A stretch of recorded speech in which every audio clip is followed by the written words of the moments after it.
Hey guys, and welcome back to ReFactorissimo, where I remember what happened to all the AI stuff. I saw you using the deconstruction planner and it all died. Wasn't me. Yep. Actually, that was so many hours worth of stuff. It's all gone. Hey, do you know? I don't even remember why this thing's wired up. Something about a box. Oh, it was doing stuff. Yeah. Somehow it's tied to the number of wooden chests need to be greater than 10. What does that mean? What? Look at that inserter. Why is it wooden chests? I have no idea, but like, under what criteria would this thing actually work? Oh no, I made it wooden chests because I just didn't want it making any more just now. That's right. This was the one that made more derps depending on how many derps were in the system. I see. Okay. But, yeah. Okay. So weird. Weird. It's fine just now. Yeah. So quit it. Make more derps. Here, there's another way to make it go away. You just take the damn inserter off. Because you're going to rewire the whole thing, aren't you? It was angled and stuff. Well, I don't have anything for this. This fucking thing here is not, like, I don't know what I'm doing with this. But yeah, we removed all the AI shit, because most of it was crap. God. So I've spent literally about 24 hours solid working on some stuff. Yep. And in the end, help for a bit. In the end, I just want to hear you say it. You ended up doing it the way I said we should do it in the first place, right? Yeah, right? Which is what took me the 24 hours. Yeah, because easy. you were trying to make me draw a red line with a green pen. And you succeeded. I did, but that's just because I'm awesome. Nice. Cool. Right, so the first thing that we want to do is, well, the first thing that you always want to do is we need to get a zone marker. So I've got the my iterative scanner that I worked out. So the other one was a bit fucked, and this one's actually labeled. At least I hope it's labeled. Oh, it's so yes, nice. It is nice. Long reach, so good. I've played a lot of the 0.15. Okay, so you got a new thing called iterative scanner, iterative zone marker scanner. Iterative scanner zone marker. It's actually spelled wrong as well. Nice, good blueprint. I need more of these things. I got you. All right, cheers. I'm with you. Oh, a Mark V radar. It's gonna be a while on that one. Substations. Oh. It's gonna be a while. Yeah, those don't need to be there. Big electrical Mark IV. Yeah. Mm-hmm. Which factory were you building this thing in? This was on the what's it called, the sandbox mode that I built all these. Okay, so this is our iterative scanner. As you can see, everything's labeled. If you can work this out, good fucking luck. Okay, I see where you're converting. You've done your max X, max Y. This is the yep. So you're just defining the block. You're isolating the. This is the incrementer. Yep. So what does CUR mean? If cur? Current X current. So if the current X coordinate is equal to the end X coordinate, then send a green signal. The green signal sends a signal to the Y incrementer, which does Y++, and then we've got the iterator here for the Y, etc., etc. It just adds it. Yep. We've seen this before. It's just I've labeled it now, and I've added a signal here. I've moved them around a bit so they make a bit more sense, and I've added a signal here that says if stop equals 0, then don't if the stop signal is present, then don't output anything. Right. So you're effectively turning off the tile scanner completely. And you've also linked it up, it looks like, with the zone marker. So the scanner, zone marker. Yep. It's all connected. Zone controller. Yeah, so this will mark the zones. So the iterative scanner gives the X and Y coordinates to the tile scanner. The tile scanner then scans the tiles to see if any of this stuff's here, and then sends that through to the zone marker so that the zone marker can mark the zones. Cool. And it only runs how often? It only runs when you set it to run. And how do you tell it where to start? The central X and Y. So you've got the central X and Y, and then you've got the radius to scan. You can change your central X and Y for literally whatever you want. You can have a tile scanner here that outputs a zone scanner that outputs a specific zone if you just want to scan around something, or you can just give it, what I prefer to do is just give it a central X and Y and then just increase the radius. Because it's fast, like it's ridiculously fast. So how do you identify the X and Y? Like I'm looking at if I press F6, I've got it set right now so that I can see in the top left hand corner the cursor position, so I can see like X and Y. I haven't organized my F5 and S6, so what I normally do is I place a random zone and then scan it with the zone scanner to find the X and Y. That's a good way to do it. Sure. Okay. Cool. So long story short, it'll work. Cool. Can we play? Yes. Let's go. I don't know what this X and Y is that I'm using right now. I don't know where that is on our map. Let's see. You've got negative. I can do this. Y, negative 54. And then what was the other one? X negative 78. So it's about there. Roughly. Where? Here. This belt. Oh, that's fine then. Yeah, I don't know why. That's just roughly where it is. Assuming that it's XY, I'm showing negative 54.5, negative 77.2. How you can have a fractional. Well, the cursor tracks apparently between tiles or something. But it's just right around here. Cool. Oh, that's fine then. As long as it's actually in the base and not somewhere in bumfuck nowhere. Mm-hmm. Okay, so that's the iterative scanner and the zone marker so that we can actually mark out where everything is. The next thing that we need is obviously the miner controller to tell the miners where to go, which is pretty similar to the one that we had, except we were fucking our ticks. So because of the way this was, it wasn't propagating the ID tick at the right place because we had a bypass from here to here. Mm-hmm. Which meant that the ID tick was going three ticks before the X and Y, so it wasn't doing anything. So all I've done is delay the tick with two arithmetic combinators. Oh, I see. Okay, so the arithmetic sends the signal in, and then when you just say ID plus 0, output ID twice, it just adds 2 ticks. Yes. That's it. Yep. It just literally all it does is delays it by 2 ticks. And that's because you've got the zone scanner and then these other two that are both each taking a tick as well. Yep. That is so dumb. Yep. There should just be like a little interface on the decider combinator that says like tick offset, where you could say like hold the signal for 2 ticks instead of making us use an entity.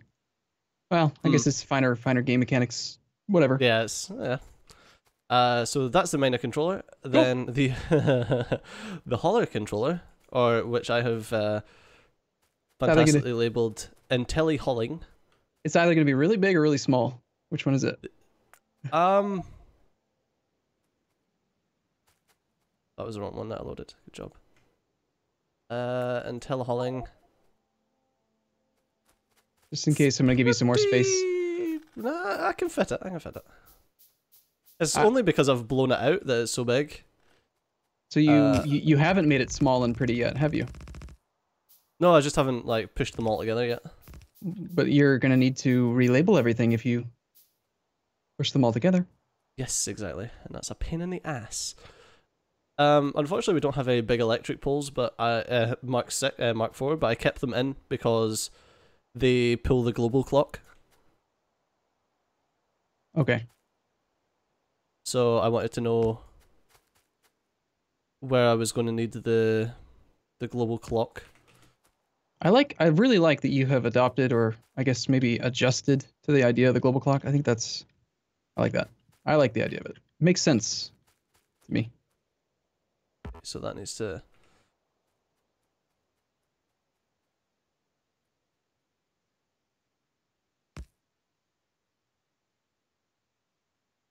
Nice. Go there. And I need...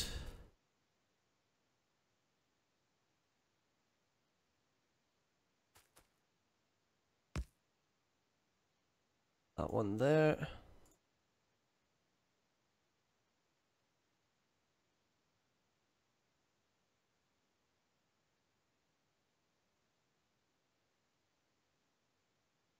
Okay, remove that. There are so many chain gunners on this belt. Yes, there are. It's such a waste as well. Alright, so we've got the scanner, the marker, and the IntelliHoller, as I like to call it. Or the IntelliHolling. Right, you want to have a look at this? Yeah. This is the fucking. I was calling this my computer because, yep. It's basically what it does. Yep. So this timer here on the left is set to 238. Wait. Where are you? There you are. Okay, there's new stuff. New labels and stuff and things. Okay. Yeah. So, fuck man. I hope I can explain this to you. So this timer on the left set to 238 and this timer is set to 240 because we need the ticks to synchronize. It's pretty much the entire reason that these are set like that. Yeah. And then, so what this timer does is it sends the, on the tick that it gets given, it sends the condition, which is green, which is the memory condition, so to allow the memory to continue. Which you can see by, if you look at temp and mem. So the temp and mem are the two memory modules that we've got. So yes. Green equals 1 and green equals 1. A and B. Comparing A and B to see which one's bigger, and then if it's bigger, keep the bigger one, and then move it to, that's what I said. Yep. So the green is what keeps the memory modules going, or when a second green gets pulsed, it will then wipe the memory module. Okay. And you're still using the 600T, or does it matter what T you use for your global clock? I'm still using the 600, but as long as it's over 300, it's fine. Right. So if we needed to, for example, we can always remove it. It just needs to be 2 less than the other timer. Right. So UPS adjusting, we just increase it. Okay. So then we've got the temporary memory. So what I should have done is I should have kept my coding that I done. I made like the entire assembly code out of the iron letters and pasted that so that I could follow it. But yeah, so what happens is essentially the stuff in the temporary memory gets compared against the stuff in the actual memory. So temp gets compared to mem, which is the A and B here. So B is the temporary memory, the amount of inventory slots left in temporary memory, and A is in the actual memory, and they get compared together, and if the temporary memory has less inventory slots than the actual memory, then that gets put into the actual memory, and then that gets output to this memory X and Y, which then gets sent up here, which we'll have a look at this logic a bit later. But when this memory slot is blank, when temporary memory has nothing, then obviously 0 is going to be smaller than anything that's in the actual memory. So that's the massive B? Yeah, so if the temporary memory is blank, which is mining vehicle mark 2 ID equals 0, output 1B, and then it gives it a massive B, which is a 2 gig B, or whatever the fuck it is. It's just the highest that the slider could roll. So that gives it a huge inventory stock, so that when it's compared, it won't move the thing. Gotcha. So it doesn't get caught up because one mining vehicle has an empty inventory or something. Cool. Yeah, well, if it's more when the temporary memory is empty, because obviously it's going to have the same number of ticks empty as it has full. And if you check it when it's empty, then there's going to be 0 slots left, because the inventory slot signal will be 0, so it will think, oh, it's got 0 inventory slots left. That must mean that it's completely full.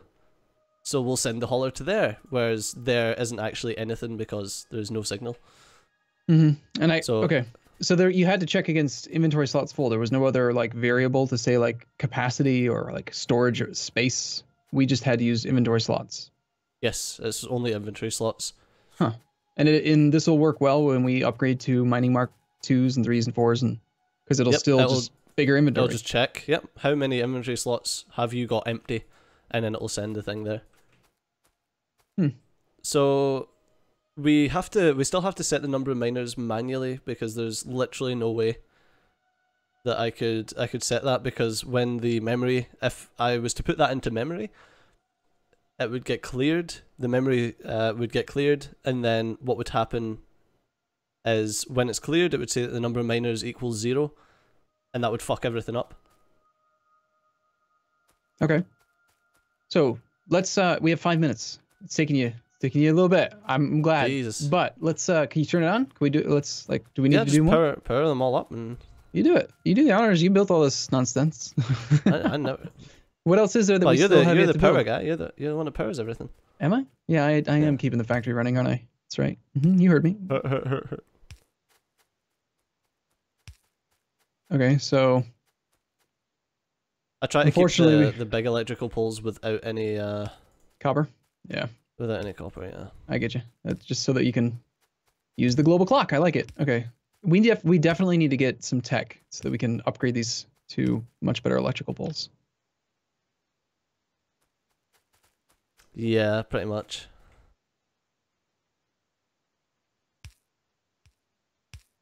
So some of them won't actually start straight away, and we'll need to give them a little kickstart, but that's working as intended. Okay. All right, so this won't start because it doesn't have a tick for what ID to start with. So all you need to do is add from this constant combinator into the actual scanner and then back, and then we should get going. Ah, shit, no. I need to wait until it actually ticks through. Oh, until the initial criteria is met, T needs to hit 238? Yep. So if you look at temp and mem are your temporary and your memory, so you can see exactly what ID is scanned and what ID is sitting in the memory. Okay, so if I'm reading this correctly, output signals, we've got ID 2 M1. Does the tooltip update dynamically if you keep your mouse in the same spot, or do you have to hover over it again? No, it'll update dynamically. So temp has now disappeared. So right now, once every 10 should be about to seconds. scan number 3. There you go, number 3's been scanned, and it's been put into memory because it's got less free inventory slots with 54. Yep, makes sense. And we'll see number 3 disappear. And you've got it set right now for 8 miners? Yep. Is that how many we actually have? I think we don't. I think we've got 4. So how will it break if we have the wrong number? We currently have 3 miners. It'll just do nothing. It'll just, yeah, as you can see, it's already set, so it won't break. It just won't find it. Yeah, it won't find it. It'll no compare nothing against the current data set, which is going to have real numbers versus the temp, which is blank, and it'll ignore the blank. Makes sense. Cool. Yep. So you said we have to manually program the miners. Well, why can't you just tell it to scan 50? Granted, it'll take it longer. It'll take longer to loop around. Yep. But you could more green lines, Stejo. Ready? You could make it so like if it gets 2 back-to-back temps, 2 blanks, that triggers the thing to shut down and say, okay, there are none.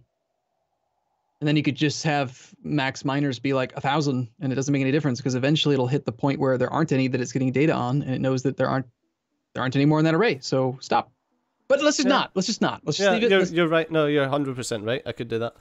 But let's just let it work. Yeah, let's just let it work. And this up here is set so that holler 1 on every tick of whatever 237 then gets that gets propagated. We've got a little memory unit here that keeps holler 1. It then outputs the holler ID, how much inventory slots are left. If it's got less than 5 inventory slots left, it'll go to the depot.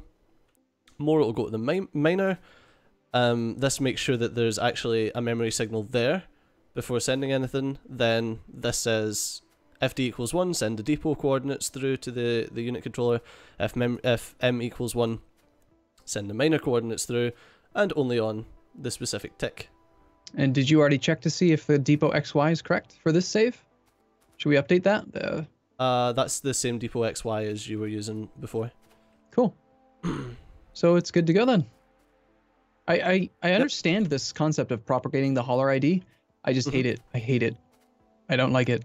the fact that it has to be done just to keep the ticks in sync. But it's nice to see that Wii U solved that. Why is the tick? Wii U.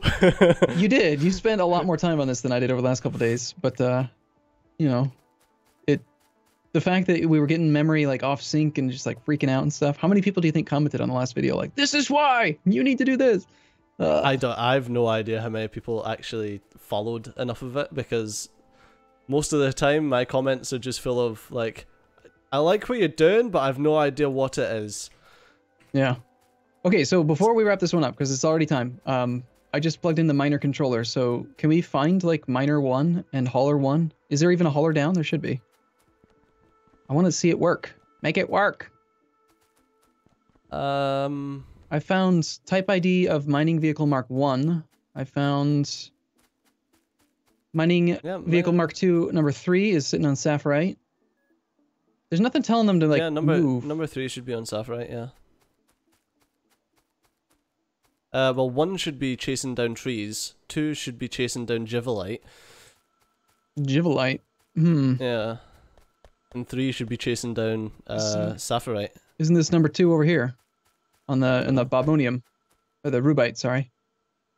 That's what I've type ID 2. Oh, it is. You're not getting any commands. Maybe he is, he's just like...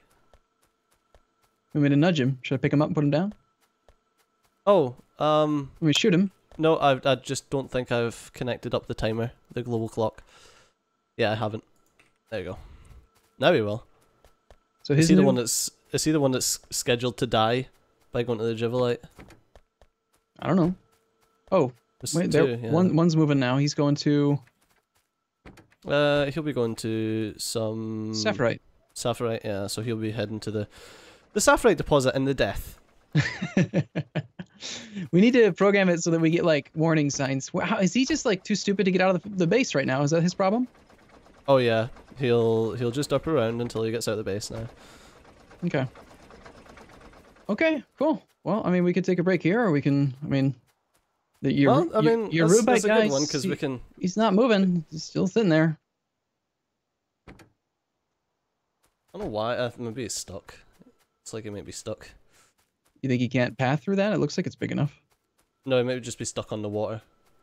Will it break everything if I pick him up? No, not if you pick him up, no. Alright, he doesn't exist anymore. I'll put down a new one to replace him. And I'm gonna check his ID. He is type ID 3, so... Number 3 is the Sapphirite guy. Okay, well he's on his way. Givelite. He's received a command. It wasn't mine, but you know, it'd be cool is if it like the tooltip for the mining vehicle Mark II. You should see in the tooltip the ID. Is that possible? Probably not. You probably can't have a dynamic tooltip for an entity, can you? Probably not. No. Oh well. You can. I think you can do funny things with items, but not entities. Oh, he's making it through. This fucking water is just hell for these guys. He's running me over. Did you program this one to just try to kill me? Is that what you did? I knew it. None of this is real. You actually programmed death. You programmed a machine to just run me over. All it does is show fancy signals, but it's very simple. It's just set to wherever you are, go there. Alright, so those two guys will go and commit suicide. Nice. Oh, did you just... That's a thing that'll happen. Did you just pick him up? I just saw him disappear for a second and then teleport back. That must have been part of the mod. Okay, cool. But yeah, unfortunately that's all we've got time for. So as always, thanks a lot for watching. I've been Stu. You've been awesome. I'll see you next time. Bye bye. See you soon.